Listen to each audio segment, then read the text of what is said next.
week's winner is Andrea Mason. So you're going to get me the digital version of that? That's good. Still some more to go though, so keep trying because we're getting some good grades on these. And your name could be in digital comments also in the future. Okay, today we have with us Phyliss Dylan. That's Phyliss Dillon. For those of you who are taking notes. And she is here from New York City. She has a degree in anthropology, a master's degree, and also a museum studies certificate.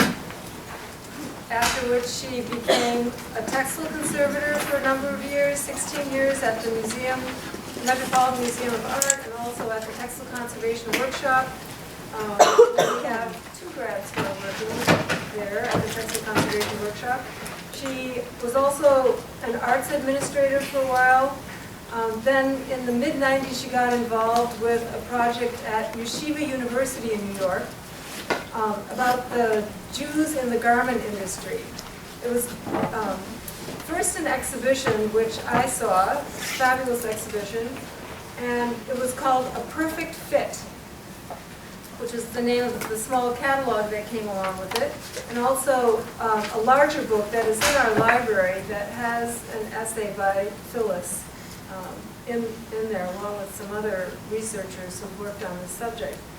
Then I found out just now that she was also a producer of a movie called Dressing America, which came out a couple of years ago and was shown on PBS. So she knows a lot about the subject that she's going to be speaking about today, which is the Jews in the garment industry.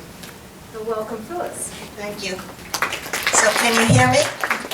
I'm going to read my talk. I'm going to read it slowly because there's a lot I want to tell you, and I don't want to leave anything out. So, but I think you'll find it interesting. The apparel industry in the United States provided a home for Jewish businessmen and workers for over 150 years.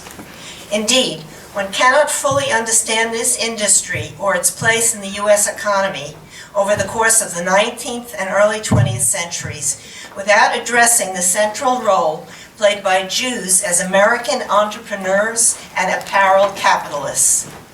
German Jewish immigrants played a major role in the expansion and growth of the men's suit industry in America from 1840 to 1880.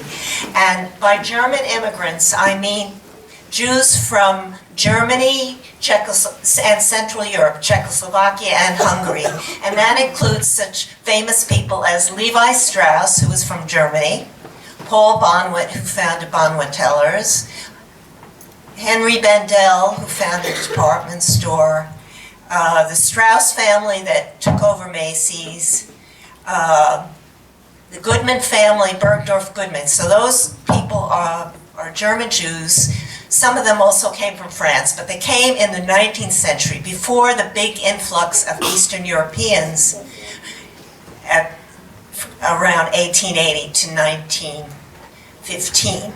So I'm going to be talking about two different immigrant streams.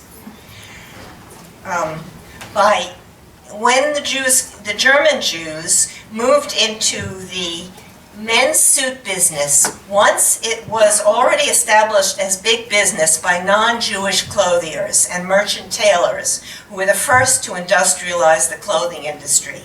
And here's a slide of one of these large emporiums in Boston where you could go. This is 1848. If you were leaving from Boston to go west and you needed an extra suit, you could go to this place and buy it. And also at the same time, as you well know, there were many tailors and dressmakers in the United States. But sometimes you needed to get something quickly, especially if you're going west. And so ready-made clothing was stimulated in the United States. We didn't invent it. The French started making it early in the 19th century. But we took it and ran with it. No other country in the world made such fine ready-made clothing and in such huge amounts. And it's because our country grew from just a small country on the eastern seaboard to this major country through westward expansion. So people needed clothes, and that's why we developed ready-made clothing. So, okay. The ethnic characteristic of the business was transformed from the 1890s to 1900s, when the much larger Eastern European Jewish immigrant population moved into the clothing industry. So, and as I said, the history is of two different immigrant streams. So here is Oak Hall, 1848. The first Jews to move into men's clothing did it in the East Coast cities of New York, Philadelphia, and Boston by the 1850s. Increased urbanization and industrialization in the antebellum period stimulated the manufacturing of ready-made apparel. And here's the explanation of westward expansion. This is downtown LA, 1866. And here you see a store on the right. Can you see? It says S. Lazard and Company. And if you know your business history, Lazard Frere actually became, these people went from clothing into banking later on. But this is a store that sold wholesale and retail. It's selling to smaller shopkeepers and people that supplied people who had gone to California to find gold. And they sold also some ready-made clothing, blankets, and shoes. As the new country expanded through the western frontier and demographically through immigration, the garment industry grew in response to the increased demand for men's business dress, for new managers and clerks. That's the other very important point. As the country expanded, if you were a new immigrant, you had to dress the part. Americans did not like shabby clothes. They wanted to look clean and neat and fashionable. This is a Currier and Ives print from 1880, and it's called The Changed Man. You could read what it says. This man, by his wife's advice, bought one of our suits so nice. Reader, his advice to you is walk in and do so too. So the black business suit became the mark of American gentility and was adopted by all classes as standard business wear. In fact, foreign visitors remarked at how well-dressed Americans were in the 19th century. All the men were in black business suits, and I actually saw all the black suits you have in this collection. Margaret showed me. And this became, we didn't have a class system, so you couldn't tell a person's wealth by his dress. And actually this ready-made clothing was a leveler. Every man could look well-dressed in a black suit. And there were businesses to supply these suits for men. And this is a slide from 1854 of New York City, downtown, and you'll see on the left, I think, W.T. Jennings Clothing. And this is not a Jewish company, but I'll explain to you what happened in this business. New York became the main center for shipping clothing and other products to the South and West, which had little local manufacturing capacity of its own. Okay, so this is important to understand. In the South, there was no manufacturing, so all the clothes that were worn by the plantation owners were New York made, or Boston made, or Philadelphia made men's clothing. There were tailors, of course, in New Orleans, in the southern cities, but all the ready-made clothing was shipped by boat down to New Orleans. And the slave clothing, most of it was made in New York, too. There's a little making of some things on these plantations, but there was a huge business in making slave clothing as well as regular clothing. So, and this is one of these emporiums that had, you see he's got a branch in New Orleans. Clothing for gentlemen. They also made boys and children's clothing. I mean, male children worked, but they also sold children's clothing. And the other thing to understand wholesale is that all the storekeepers, when you see these westerns and they go into the country store and the woman buys fabric, or they had some ready-made clothing from the East. And storekeepers would all come to New York to buy this ready-made clothing. That's what the wholesale business was built on it. All the merchants came to New York. So New York became the fashion capital from a very early point. This is an illustration called Autumn and Winter Fashions of New York City. By 1850, New York was not only the fashion capital, but it was the commercial and manufacturing capital, and it was the center of the dry goods industry. As the textile industry in America matured, people came from England. As soon as spinning and weaving were invented, they set up mills in New England, and they had branches in New York. New York had a textile district, so if you sold fabric in a store in Indiana, you would come to New York to buy your fabric. New York City sold $40 million of men's clothing wholesale in 1858. Now this is the business directory, Wilson's Business Directory, 1855. So before phone books in the 19th century, there were these business directories. If you were in business, you came to town and you looked and you wanted to visit, say you were in the hardware business, you wanted to go to all the hardware suppliers. You'd look in Wilson's Business Directory under hardware, and the people who sold men's clothing were called clothiers. But what you can see by 1855 is a small number of German Jewish firms listed, and these were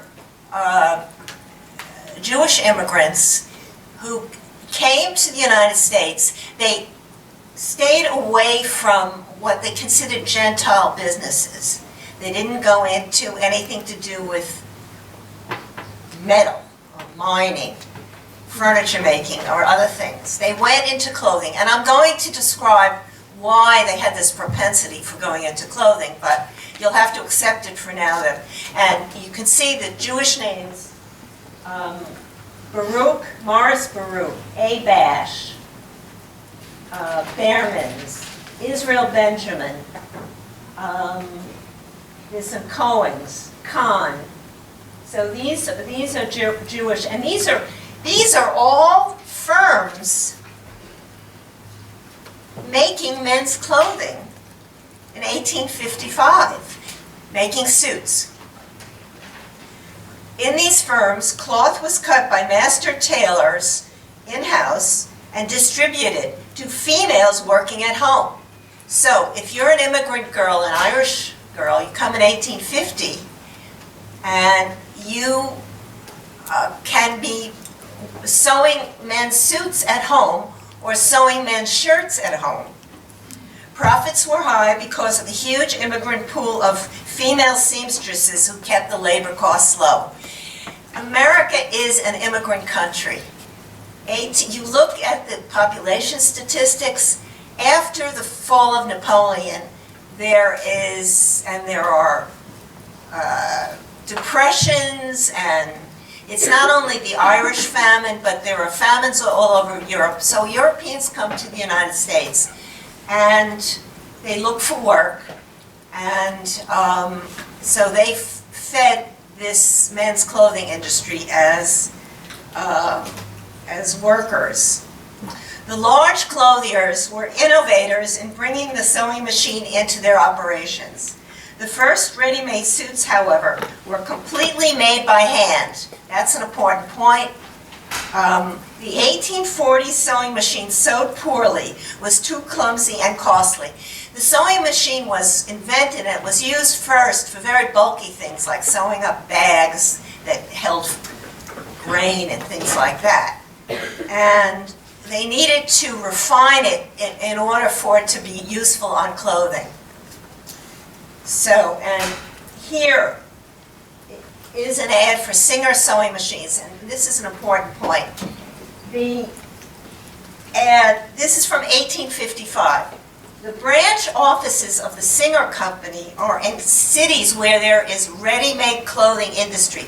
This has nothing to do with home sewing. This is for the growth of industrial sewing.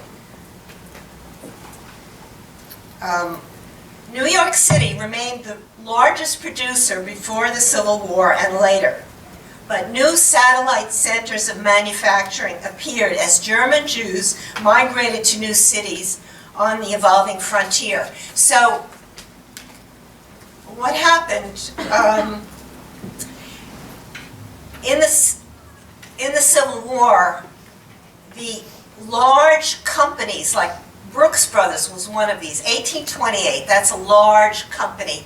They weathered the Civil War, but some of these others did not because they had Southern clients and they were bankrupt because they couldn't get paid by their Southern clients. So these smaller Jewish firms jumped into the business in a big way. And also, I looked at in Washington, there are the records of the purveyors for Civil War uniforms and supplies.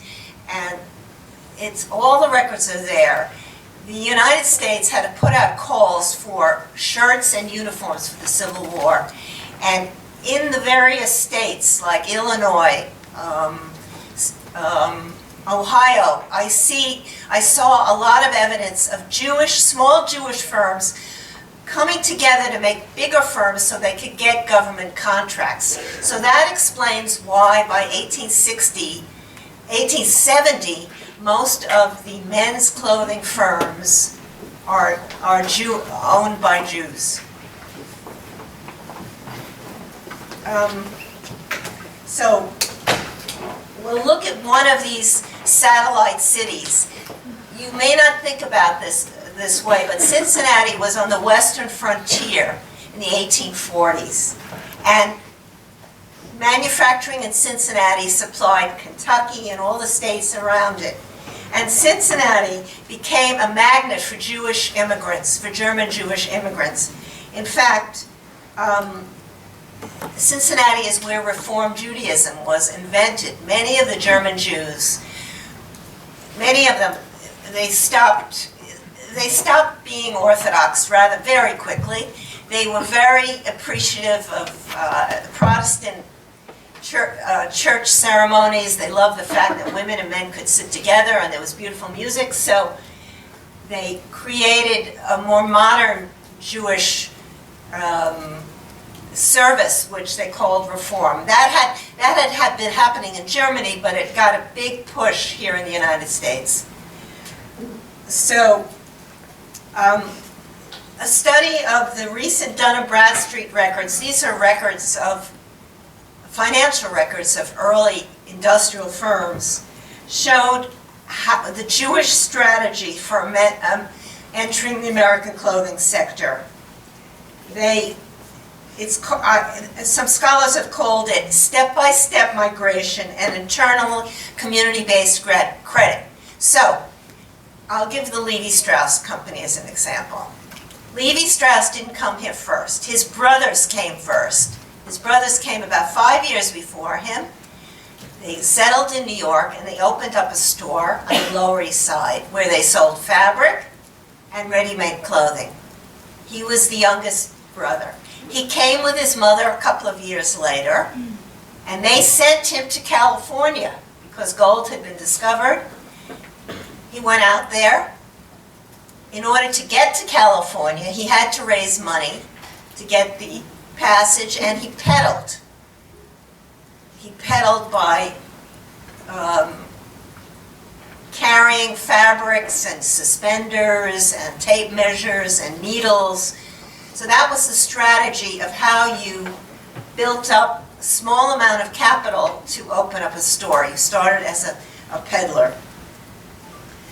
In Cincinnati, this is a peddler. This is a Jewish peddler in Cincinnati. It's a documented photograph of somebody who eventually went into the liquor business. And this is downtown Cincinnati.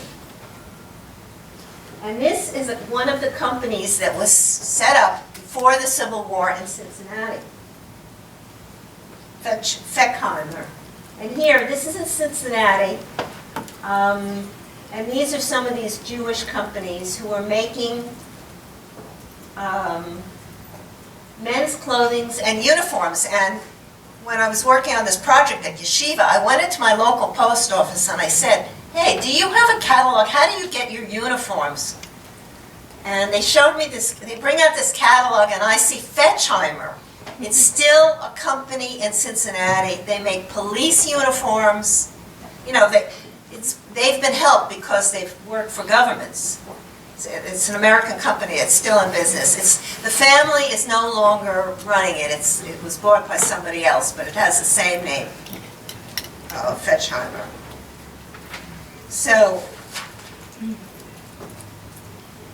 these Jewish immigrants who came, like Levi Strauss, they didn't come directly to Cincinnati from Germany. They would come to a port city, peddle a while, raise some money, and then settle in a place that needed either a small store or where they had relatives. And this is an amazing engraving called "What dosh you peddle?"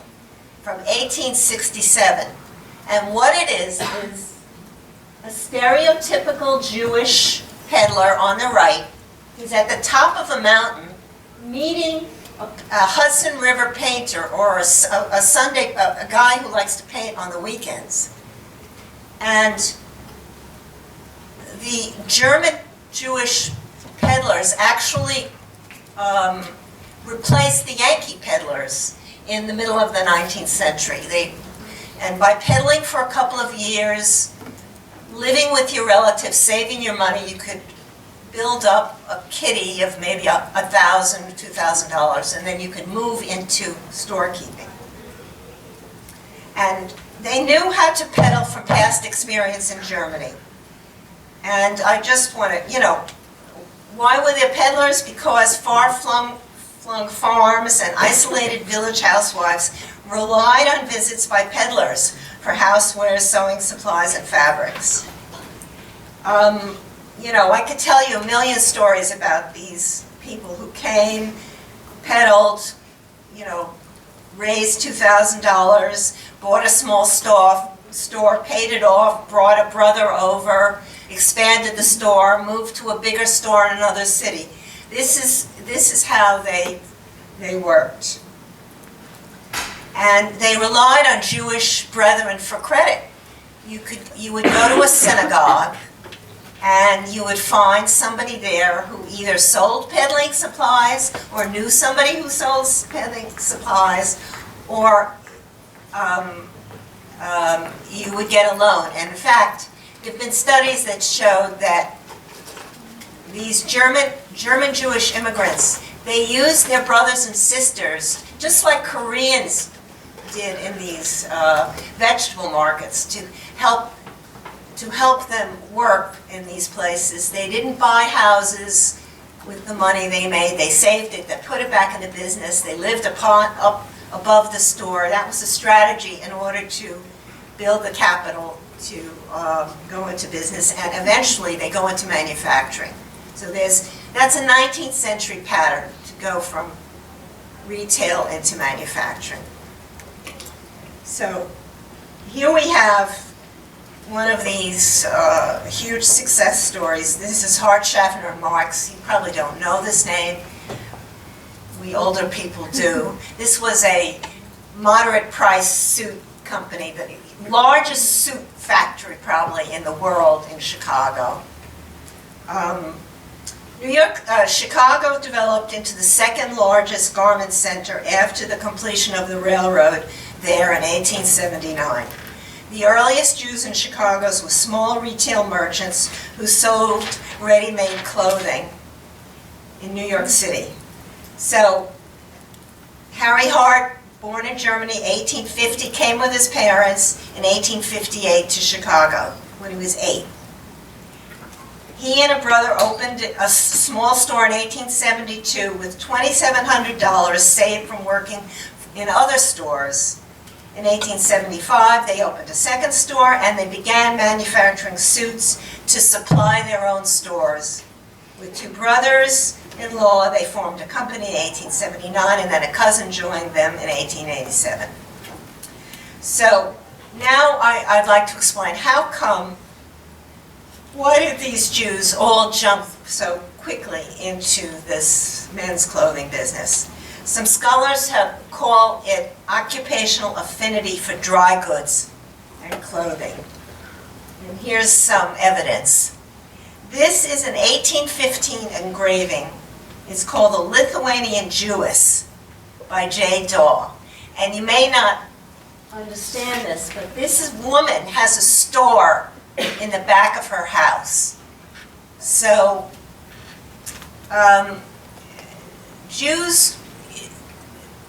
Jewish culture looked favorably on business, and women were allowed to make businesses, and especially if your husband was a scholar or he was unemployed all the time, you tried to have a business. And the Jews also were not allowed in the guilds. The guilds in Europe, the guilds had a monopoly on who could make clothing, who could make anything. And restrictive legislation against Jews didn't allow them in the guilds. But Jews got around it by peddling. They would peddle used clothing, but they also peddled new things. And Germany in 1820, 1830 was not even unified yet. It was a rural country where if you wanted to buy fabric, if you wanted a great dress, you lived in a small village, you would go to a market day where there would be people who would have tables with the latest fabrics. And who were these people with the tables with the latest fabrics? Mostly Jews, because Jews, they traveled a lot, they were middlemen and in retail. If they could, they would move from peddling into owning a store, but they would begin by selling in these fairs and peddling fabric. And as you all know, fashion, to sell fabric, you have to know about fashion because women want to be fashionable. So these Jews made it their business to also know about what was fashionable. They looked at fashion publications. They sent their kids to Paris because they wanted to do well. So they had a knowledge of fabric, and that's what this occupational affinity meant, that they knew fabric. So here we have a listing of the men's clothing manufacturers. You see, this is before the change. You know, in the 60s, men stopped wearing formal suits every day. You know, the culture changed. But up until then, everybody had to have suits. Am I right? Did your grandfathers all have suits? Do you remember that? I hope so. Anyway, these are the men's garment centers, and these are the companies, and they're mostly all Jewish, and they were all members of a national association.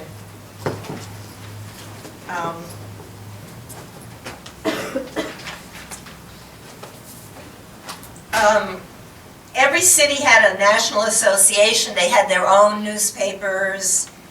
By 1889, there were 4,867 firms in the United States making men's clothing for a value of $251 million, a 5-fold increase from the 1840s.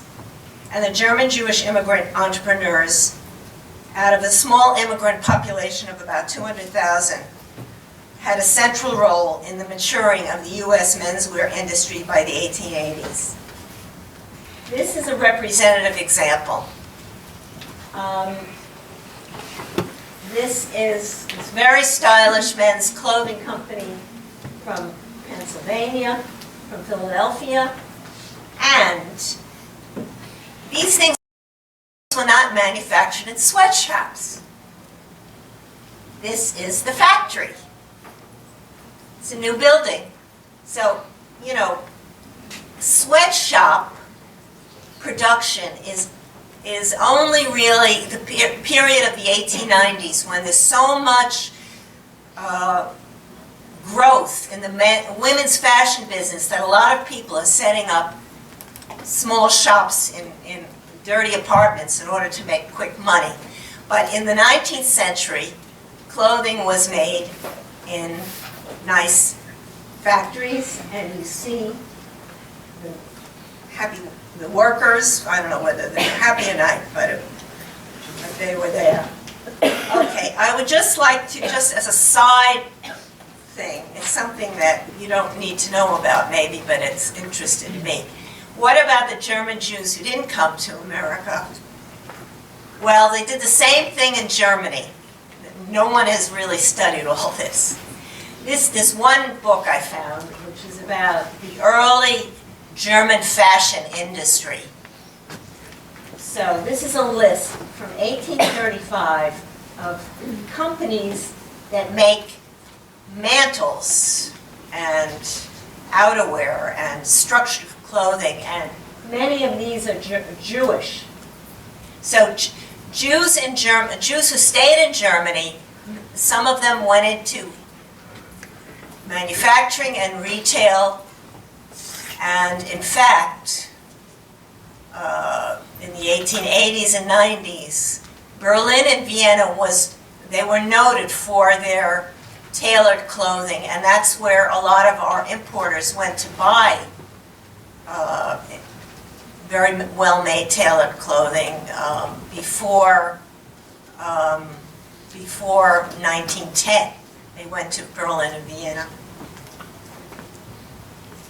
And this is a mantle. This is what I'm talking about. So the first ready-made clothing for women is loosely sized, and you will all understand that because the clothing of the 19th century for women was so complicated and fit was so crucial that it couldn't be made ready-made. And I believe that women's clothing couldn't be manufactured ready-made until it became simpler. I mean, it was, and I'm going to show you some early ready-made clothing, but that's the main change that allows women's clothing to be made ready-made.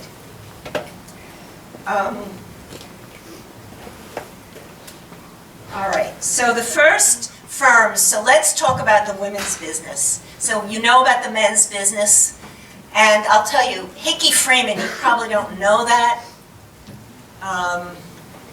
That's a company that's still making high-end suits in Rochester. It's a Jewish company. They have a beautiful store on 57th Street. That's where it costs $2,000, $3,000 for a suit.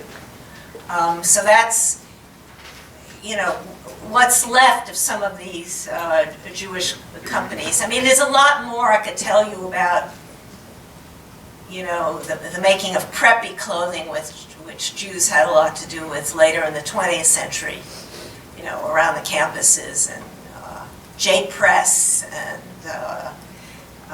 many of these people who made preppy clothing. But I'm not going to talk about that in this talk. So, in women's,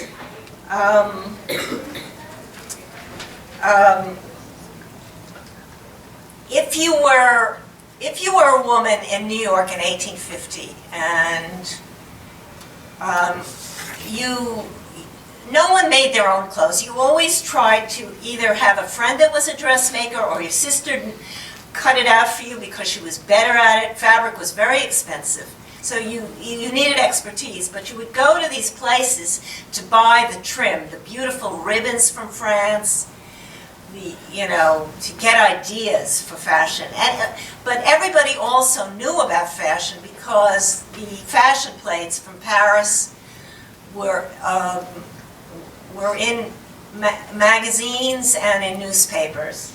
So this is one of these early high-end women's stores where he imported beautiful things from France, that were ready-made mantillas, and he also made loosely fitted these cloaks, sacks, and mantillas. This is the beginning of ready-made clothing for women, although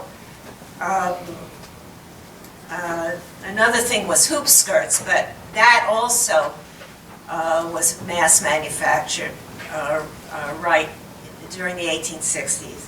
But George Brody is one of these places, not Jewish. But what you then have after 1860 is the development of the American department store, mail order. So all the department stores are jumping into selling some ready-mades. They can't sell a lot of ready-mades, but they sold underwear.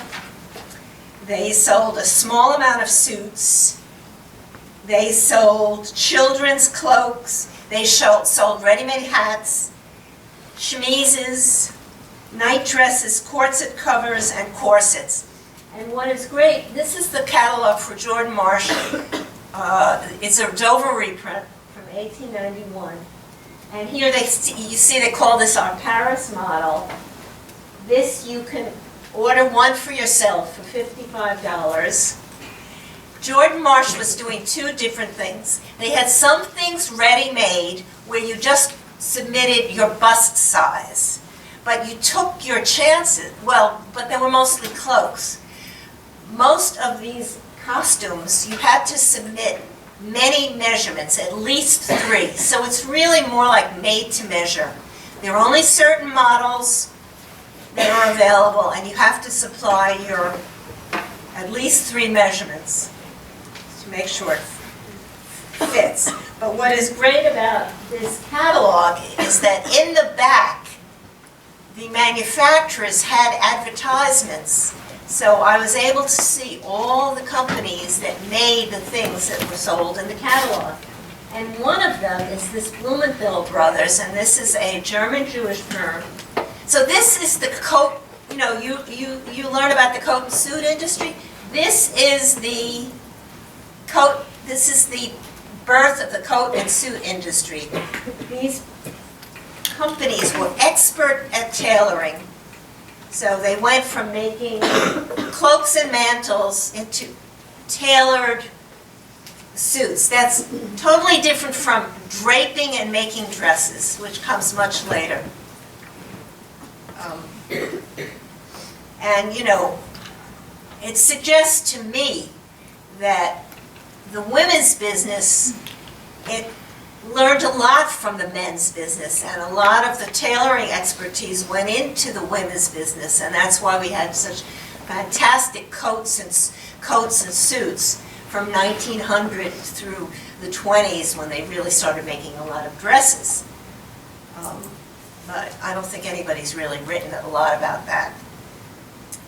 So these entrepreneurs combined dry goods sales and importing along with manufacturing. And this is the kind of thing they sold. This is an outerwear thing. Angel sleeves, angel capes. So storekeepers could buy these.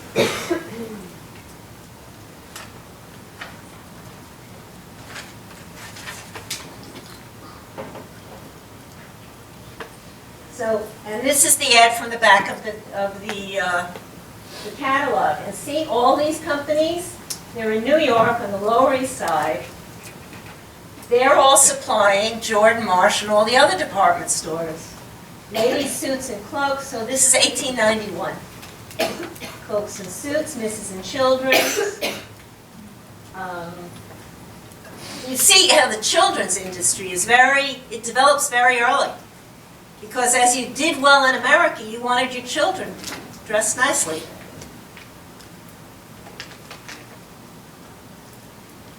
Okay, so then we have two big changes.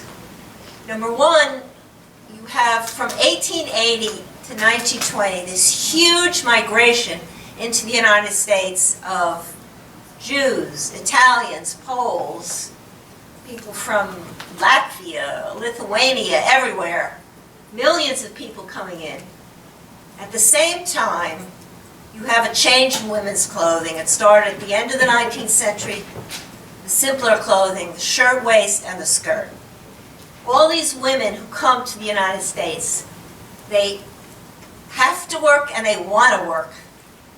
They want to work. You know, this is a land of opportunity. So these are the workers at Cooper Siegel's store exercising on the roof in 1896, you know, in their shirtwaists.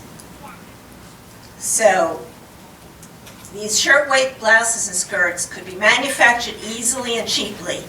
And this also meant if you're an immigrant and you come and you're sort of dowdy, after working about, 6 months, you have enough money. I found an article which described actually how much it cost to buy a new skirt. You were earning maybe $5 a week. A skirt, one of these skirts cost $5. So you could, with your wages, you save your wages, you pay your rent, you go to the theater, you go out with your friends, and then you buy a new skirt, and you buy a blouse, and you get rid of the old dowdy clothes. And that's why Americans look so well-dressed.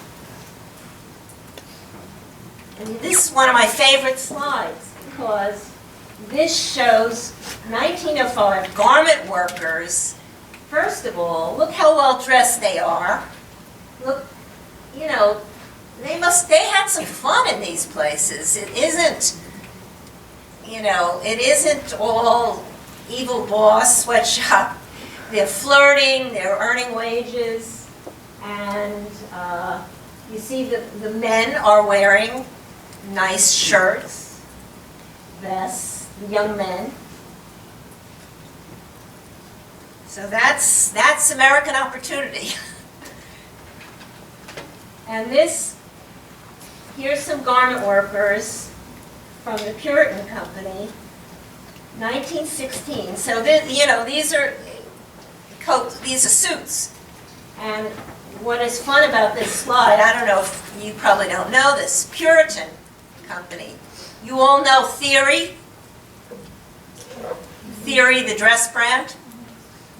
Andrew Rosen, who runs Theory, his father ran this company, Puritan. So he's from a family with, 70 years of experience.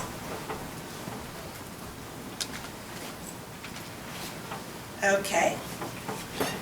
The famous coat and suit industry, built initially on German Jewish expertise in manufacturing tailored garments, is best typified by someone like Max Meyer of A. Beller and Company. He became the leader of the coat and suit industry before 1920. So here is a design. They have all the sketches in FIT, and on this piece of paper it says for gimbals. So Max Meyer he's running a company. He's also a gifted designer, and he's going to the shows.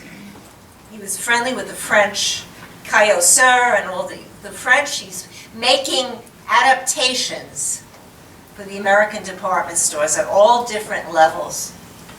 And I was very lucky for the show that we had to find this beautiful, maybe you can't tell, but it's beautifully made suit that his company made, a walking suit, navy wool. Do they put labels in their suits? So you can actually... Yes. Now, and you know where these things are? They're in Texas, at Texas Tech Fashion Collection. Mrs. Neiman Marcus, the sister, Carrie Neiman.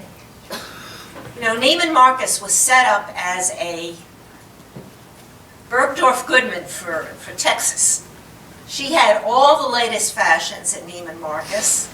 She saved many of the early pieces, and a lot of them are in this collection in Texas. So we were very lucky to find it. But I know that this Beller company, he sold to Altman's, he sold to Gimbel's, and you can see all these fashion designs. Max Meyer went on to, he quit in the crash of 1929, and he went on to work for FDR in the New Deal, and he became an expert in occupational health safety, and he founded FIT. He and a tailor, so he remained very active in the coat and suit industry. Okay. Now, so this huge amount of people who come in, the dress industry is taking off. It isn't only dresses. If you think about the specialization that you know in the fashion business, this all occurred at the beginning of the 20th century.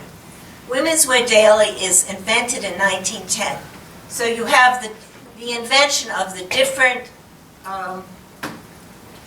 the grades of quality of clothing, you know, better, good, moderate, all of that. These manufacturers started, all of this develops in the early 20th century. So you could go into business making, you know, low-end dresses, or you could be making the best end, and there's house coats, junior sizes, cotton dresses. I mean, there's so much specialization that evolves to feed the hungry consuming needs of the American female.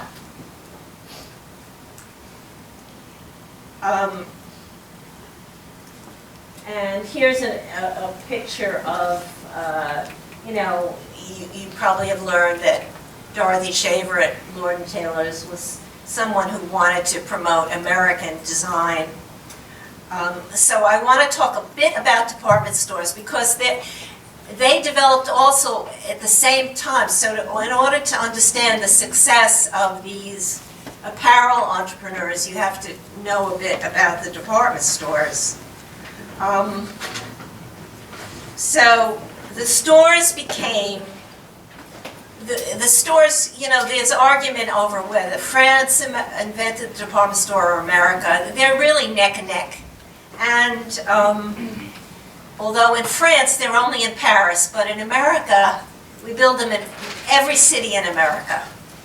And the stores develop as meccas for women for browsing, entertaining, and shopping with myriad products and services. This was, you've probably learned this, the only place a woman could go unaccompanied. They had beautiful restrooms, they had tea shops, you could look at clothes. Nobody asked you what you were doing there if you were poorly dressed. It really was part of the democratization of being able to get to buy clothing or to look at clothing and appreciate it. They, Wanamaker, he invents creative window displays. You know, before they staged windows, they just used to pile up stuff in the windows and have signs. He invents Wanamaker in Philadelphia. He has piano concerts and organ concerts, and they have holiday entertainments. Macy's develops the Thanksgiving Day Parade. Macy's was a huge innovator. He figured out that he would say, Mr. Macy, no one can undersell me. So that if you found something and you paid such and such, you could go, you could return it. Oh yeah, they took returns. Everything had one price, but you could get it from him for a lower price. So that's what he developed as a really, plus he sold everything, washing machines, he had things made in lace made in Ireland, etc. So the retail landscape really changes at the end of the 19th century. And these stores also develop buying offices. They start building suburban branches. And then you have specialty shops.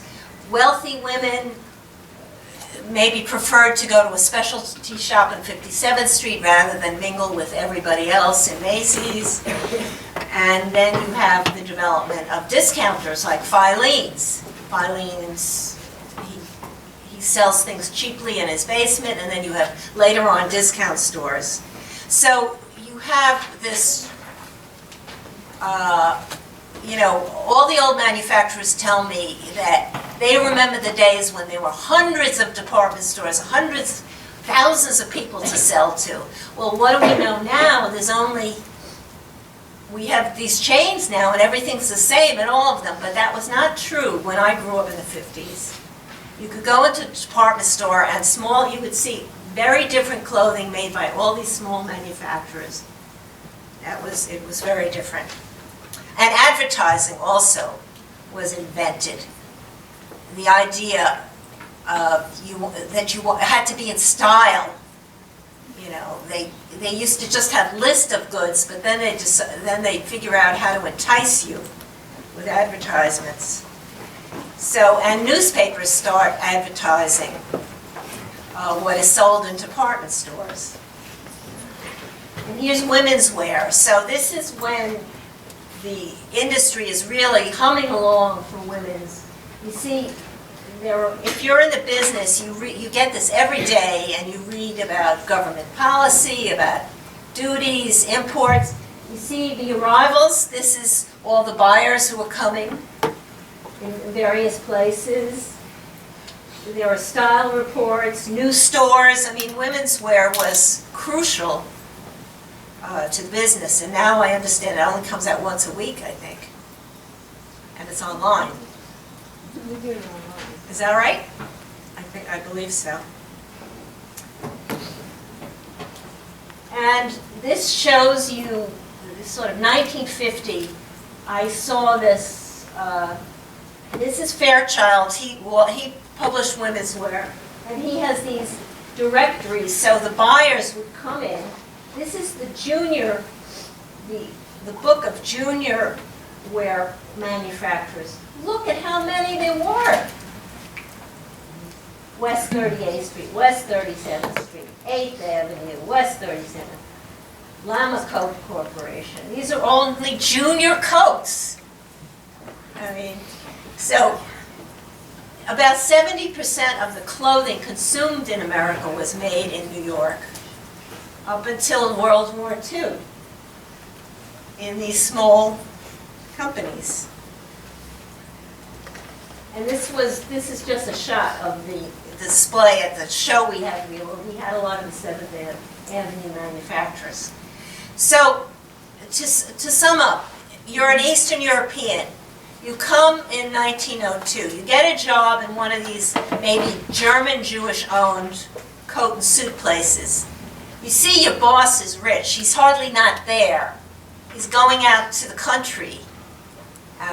I interviewed somebody who told me, and so you get this idea, well, maybe I could make this.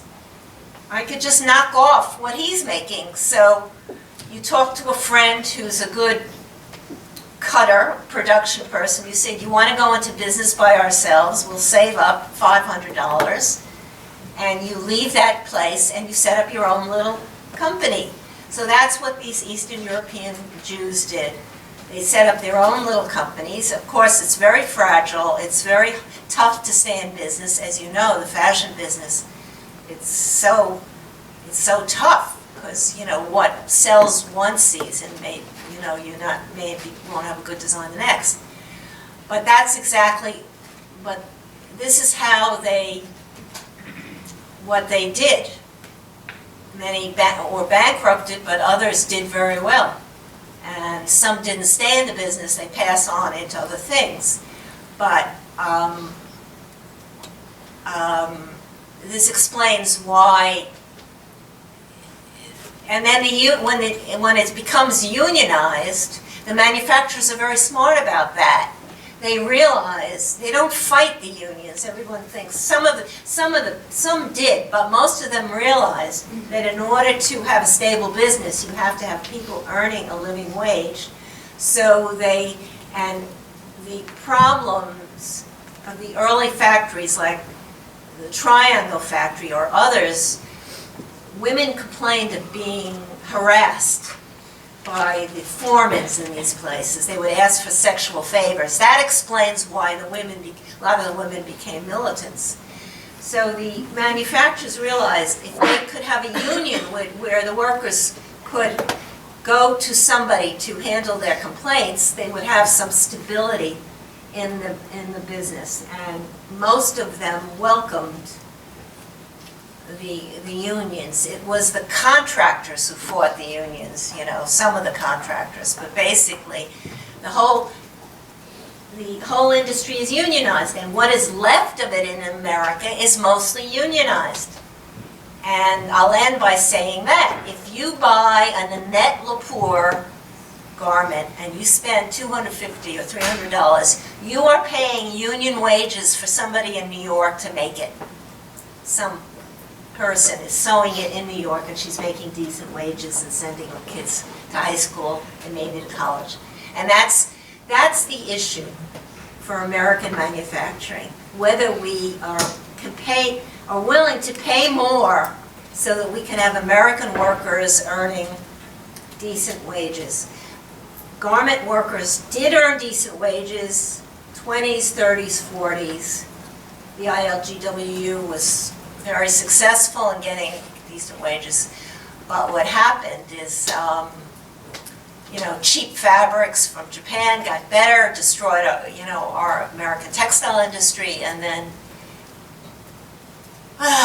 some of the manufacturers discovered they could assemble offshore, and we all know, that's why you have cheap clothes in Forever 21 and these chains. But if you go, the people who are still making them in New York, they are all mostly unionized. And the same thing in California. And it was in Chinatown. There was a fast turnaround, unionized workers in Chinatown, but 9/11, because they couldn't get deliveries, sort of destroyed the industry in Chinatown. But I'll just end by saying, there still is the apparel business in the United States. We have the largest one in the world still. It's larger than Paris, it's larger than Milan. We have more companies than any other place. We still have great expertise in this country. That's why a lot of foreign students come here. They may go to Central St. Martin's to learn design, but they can't learn the nuts and bolts of of production unless they come to the United States. Okay, I should stop. I'm sorry. It's 5 o'clock.